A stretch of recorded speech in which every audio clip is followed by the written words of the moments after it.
Direito administrativo, atos administrativos.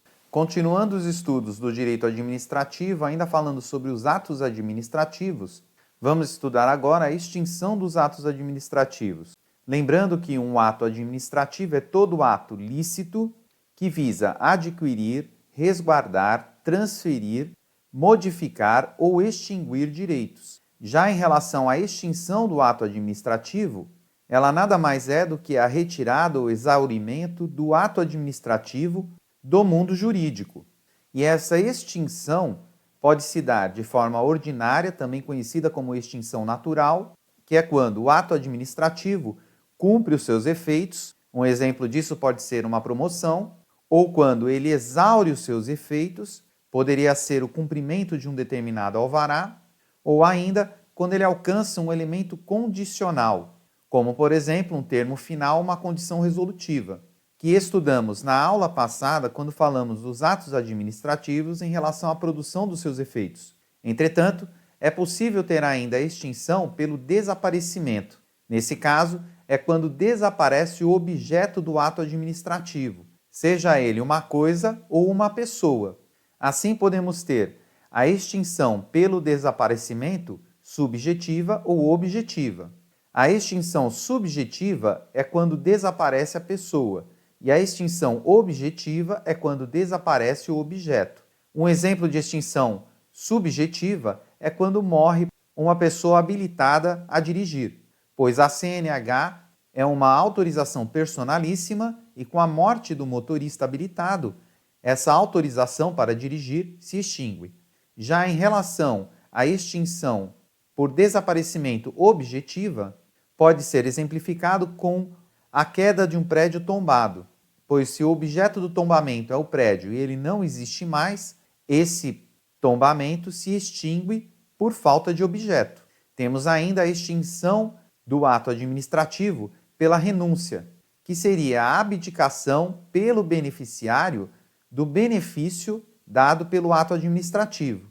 Entretanto, é importante frisar que esse tipo de extinção somente se aplica a atos ampliativos, ou seja, aqueles que geram direitos aos seus beneficiários, que é diferente dos atos restritivos que geram obrigações. Nesse caso, os atos restritivos não podem ser renunciados. Por fim, temos a extinção pela retirada do ato administrativo.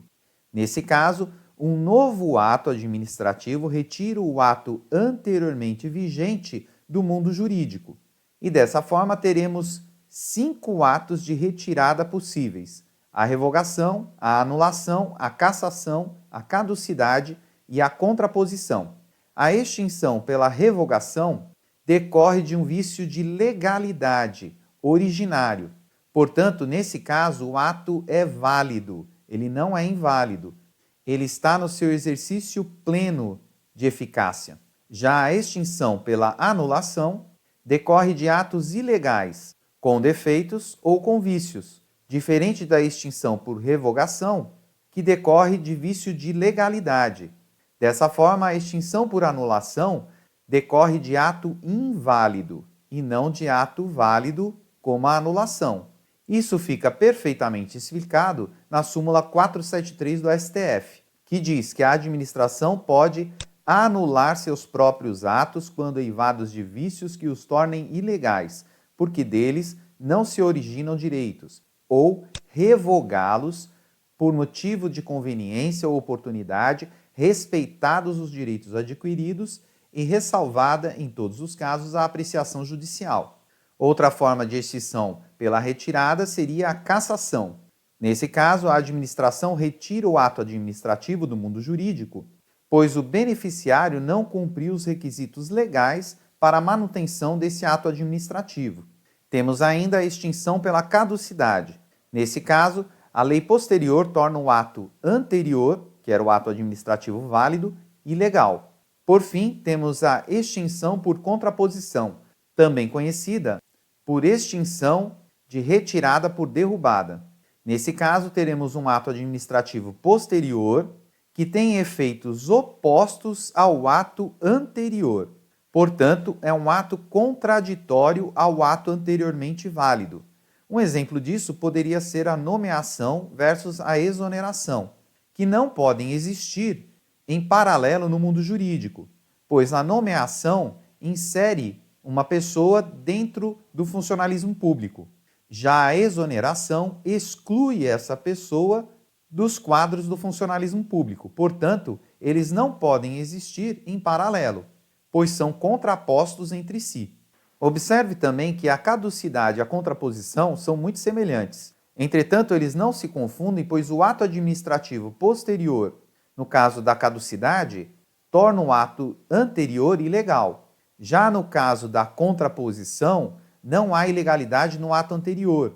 O ato posterior, ele simplesmente é contraditório ao ato anterior, mas ele não o torna ilegal. Dessa feita, iremos estudar de forma mais detida a extinção por retirada nas suas diversas modalidades na aulas seguintes.